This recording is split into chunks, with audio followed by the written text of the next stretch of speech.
Mede mapane se wo mo akache na wo se wo Costa Health Clinic opanyini e wo ha doc Martin mejoso ne mpombo ko de Obade Adom de Nyankopon ase de Nyankopon me hu na wo siri se ya na e mama ni da so se me Basta Health a mi su nyina beda na sewi. That's right. The smile is beautiful. That's it. Da mo asemi adwuma pa moye. Yes, enye mo anka Ghana fo bebre abra boss we twa very short. Enya asem ketwa. Ye da mo ase. And Star Health dey na mo dey so moye. All right. Ma menchia ahwefo nyina. Me bia wo na ohwe yin bia no. Ye chia oba program yi so. On say time we dey eso aya na yebesua de. Yes. Enye se ye be kasa kire okeke. Yebesua de.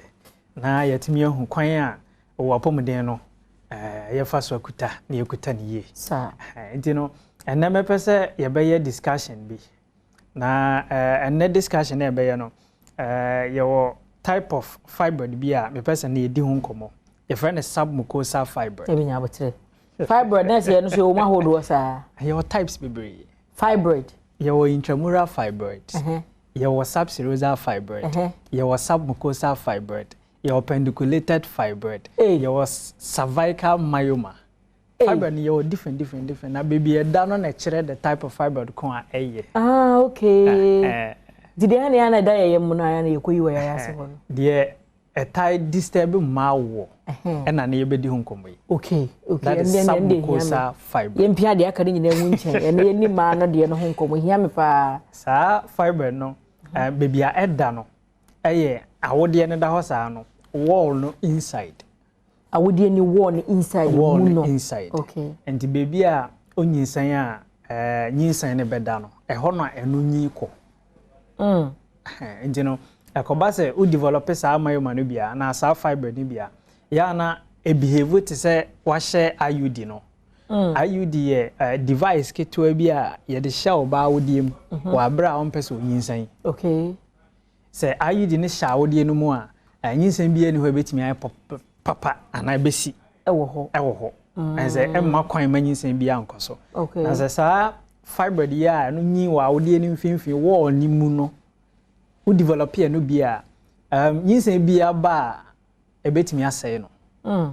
That is 1. 2 say nyinsan no mpo ba e famu ba mpo a say after say when nyinsan no say nyinsan no attach itself your friend implantation say nyinsan no e de no ho fama wode no because say submucosal myoma na fiber no ho nti no e be den say nyinsan no betimi afama wode no na ada ho anyi enti omo a enya fiber na omunyinsan a na asai ana nyinsan ne makora bebre na no mu 90% fiber no submucosal fiber eni di say adwuma no na eno no said the fiber da hodo ni bia nya wa ebeyew no saa na no so beyew. Okay. Said the obetimi ablidi bebre no onya submucosal fiber nso abeblidi bebre ebetimi nso am wanya yaw ewo ya ase obetimi anya yaw sisi side ho after we menses kra no obetimi asan ho spotting of blood nkakra ebetimi aboa se eye kese pa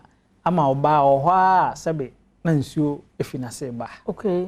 So betimi agu saa wabra eba na saa ya na ema na dwen ye won se wanya infection bi obetimi anom infection edura che still enko eno ye kwan bi ayefa so treat a ebetimi ama no nsuo na eba bebre like that no atumi agyae enti fiber tie ye submucosal fiber di ebetimi aboa wabra oba oni ukunu have sex mpo no abeye o ya yie pa wabra wasanka ye o de no ebetimi ama na abeye o ya enti we ye the commonest fiber what do you call it fiber da eboa esai nyinsan anama awo hunsam ye ma din bebre no we ene the commonest fiber da etimi di say Star Health Clinic mo hwa awo yi na so ba anwo a oba ho no ma mo ne to nchia ehwe na ama ne wo na se fiber no so no so obi sa wo no ma mutumi ni di see ani boot for boot I say ye ni fiber expert no and say awode bia ya we ba mu no Star Health Clinic ye hokwan bi e fa so treat a enche bosome kra na wache enti no se fiber na aboa ana submucosal fiber na ho na ma untumi nyinsan dia sa oba na ye treat e no free ho wi a nyinsan na be very easy edema. Okay. Wabra obe treat no say medin kan akase fiber no enye moja se de na yate no nti ma expect say moja betu unlusu moja bia okay nti say na wada edro bi so ache wabra do no ma ulusu moja bebre ana bleed bebre ana yi clot bebre yesunya we atwam ya kan wa hadada say eye wa moja na wo yi tugu nti enoma dro bi ebema wa bleed bebre wa bra ye say ye treat fiber de amount okay na eye tumor enye moja nti okwan bi e fa so treat na ebe free ho a emma moja tuo bia emma moja enkorwe say me fiber bi hu ye ka ba de second si ye ma na apai good na yiyi na de atotre bi so me follow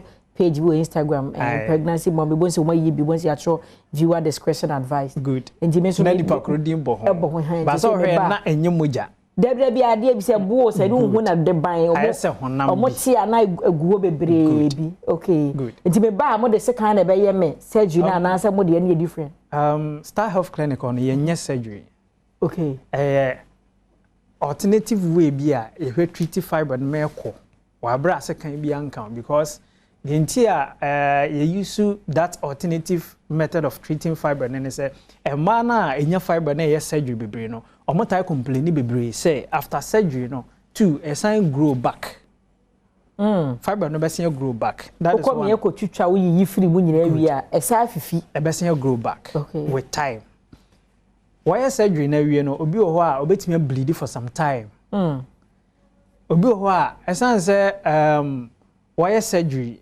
ne baako na asen fifi na asan ewo so san ye biom enti no otime beka se ene onyanye biom de besi bia no ensi because obi aye surgery no twice obi aye ne 3 times after also abre because na nke nim say no na ye the best way ya you betime treat fiber the area but after surgery no asan fifi biom then kofi kono gina nkwanti ade a onha ne ho biom enti se wanya fiber na pesa wo ye surgery ana usuro de a Star Health Clinic or alternative way bia e betimi treat fiber type bia fa number ne ma obi je number don tentem fa number we na yesi free ha yetimi abonkomo no ato aso number ne 0249 200 555 isi number ne so bio 0249 200 555 very easy number okay your branches no so no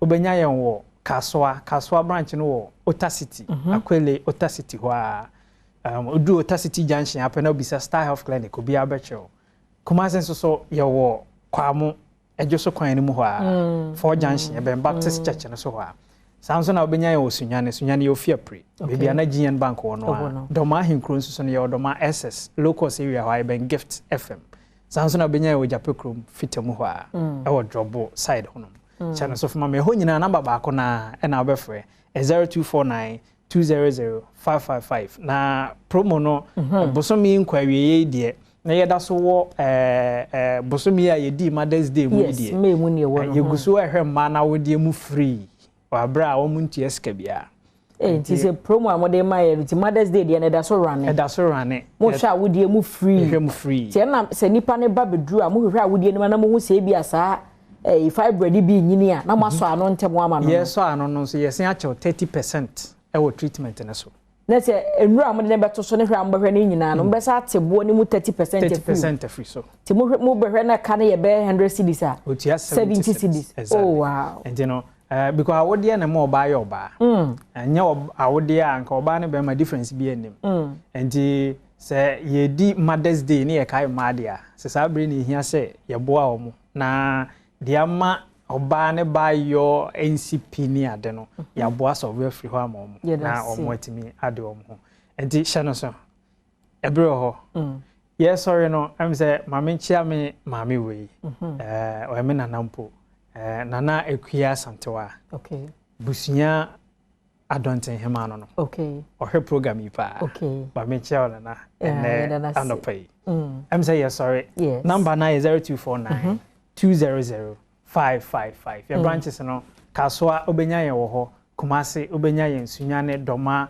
ena drobo yeda sepa ewushane se Star Health Clinic enkomo twetwe no ano no nana ye nyina ye chia wate yeda mo asese modoye na mokoso ahwe ye nti number no de go screen so wetumi afana wafred doc na